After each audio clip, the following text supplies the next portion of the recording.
అండి. జనరల్‌గా మనం ఏం మాట్లాడుకున్నా సెల్ఫ్ ఎక్స్‌పీరియన్స్‌లో మాట్లాడుకుంటే మంచిదండి. సో, మరి ఇంత ఎక్స్‌పీరియన్స్‌తోనే చెప్తున్నాను. పరగడుపున టీ తాగటం అనేది కొంతమందికి మంచి ఎనర్జీ బూస్టర్ లాగా ఉంటుంది. అప్పుడే బుర్ర పనిచేయడం మొదలెడుతుంది. అప్పుడే బాత్రూమ్ కూడా వస్తుంది. ఇంకా చాలా ఉన్నాయి చాలా మందికి. ఆ టీ పడకపోతే, ఆ టీ నీళ్లు లోపలికి వెళ్ళకపోతే ఇబ్బంది పడేవాళ్ళు చాలా మంది ఉన్నారు. వాళ్ళ గురించి ఓకే తాగండి. కానీ ఇవి తెలుసుకోండి ముందు. ఇవి తెలుసుకొని ఆ తర్వాత పడగడుపునే టీ తాగండి.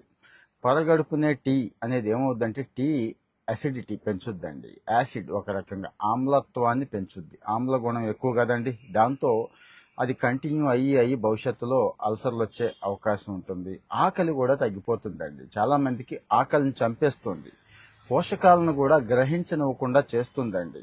పోషకాలంటే మన ఐరన్ దగ్గర నుంచి మెగ్నీషియం దగ్గర నుంచి ఇలాంటి కొన్ని పోషకాలని టీ వంట పట్టనివ్వకుండా చేస్తోంది. బాడీకి వంట పట్టనివ్వకుండా చేస్తుంది. అవి ఎన్ని తీసుకున్నా కానీ ఆ లోపం ఉంటుంది అని చెప్పడం నా ఉద్దేశం. సో మరి పరగడుపునే టీ తాగుతున్నప్పుడు ఈ ఇబ్బందులు ఉంటాయి. ఏం చేయాలో కూడా చెప్తాను, కంగారు పడొద్దు. టీ తాగొద్దని అంటలేదు, పొద్దున్నే తాగొద్దని అసలు అంటలేదు. నేను కూడా ఈ మధ్య బాగా అలవాటైపోయింది. ఒక half cup early morning tea అయితే తీసుకుంటానండి. టీ తీసుకున్నాకే డే స్టార్ట్ అవుతోంది. బాగుంది కూడా, చాలా బాగా స్టార్ట్ అవుతుంది. కానీ ఇక్కడ జరిగే నష్టాలు కూడా మనం తెలుసుకోవాలి కదా. అందుకు నెంబర్ 1 వచ్చి ఆమ్ల గుణాన్ని పెంచుతోంది, కడుపుని ఇబ్బంది పెడుతోంది ఒకటి.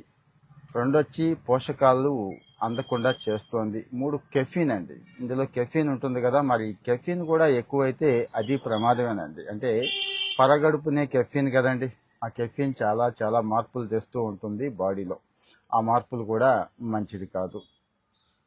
ఇంకా చిన్నపిల్లలు, మహిళలు, గర్భిణులు, బాలింతలు ఉంటారు చూడండి, వాళ్ళకి అడిషనల్ కాంప్లికేషన్స్ అంటే ఒక రోజుకి 2 రోజులకి రావు, దీర్ఘకాలంలో వస్తూ ఉంటాయండి. దీర్ఘకాలంలో వస్తూ ఉంటాయి. ఇక దంతాలు టీ తాగేసి మనం తర్వాత ఆ ఫ్లేవర్ కోసం ఎంజాయ్ చేయటం కోసం ఒక 5 నిమిషాలు ఓకే, కానీ గంటలు గంటలు అలాగే ఉండేసి ఆ దంతాలు పాడైపోవడానికి కూడా మనమే కారణం అవుతున్నాం. అంటే మనం తాగుతున్న ఈ టీ, ఈ పరగడుపునే తీసుకునే టీ అనేది కారణం అవుతోంది. సో మరి ఏం చేయాలి అంటారా?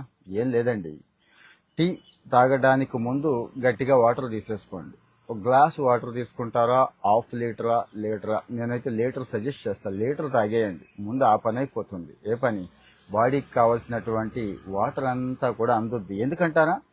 టీ అనేది మీకు తెలిసి కెఫీను మళ్ళీ బాగా యాక్టివ్గా పనిచేసి పద్దాక సుసుకెళ్ళాలండి. మూత్ర విసర్జనకి పద్దాక తరుముతూ ఉంటుంది. సో బాడీలో ఉన్న ఫ్లూయిడ్స్, అవసరమైన ఫ్లూయిడ్స్ కూడా, అంటే యాక్చువల్గా అయితే టీ తాకపోతే అంత మూత్రం రాదు. అంటే అందరిలో కాదు, కొందరిలో, సగం మందిలో పద్దాక మూత్రం వస్తూ ఉంటుంది. పద్దాక మూత్రం వస్తూ